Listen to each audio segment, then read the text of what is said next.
अस्सलामुअलैकुम नाजरीन, मैं हूं हुरैन फातिमा और आप देख रहे हैं हिमायती न्यूज HD चैनल।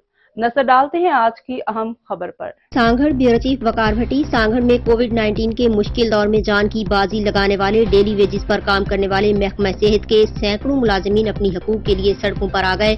मुलाजमीन का प्रेस क्लब सांगड़ के सामने एहतजाजी मुजाहिरा। पिछले 1 साल से तनख्वाहें नहीं मिली, जिस पर घरों में हमारे बच्चे फाका कशी पर मजबूर हैं। तफसीलात के मुताबिक सांगड़ में कोविड-19 के मुश्किल दौर में जान की बाजी लगाने वाले डेली वेजेस पर काम करने वाले महकमा सेहत के सैकड़ों मुलाजमीन अपनी हकूक के लिए सड़कों पर आ गए। मुलाजमीन का प्रेस क्लब सांगड़ के सामने एहतजाजी मुजाहिरा।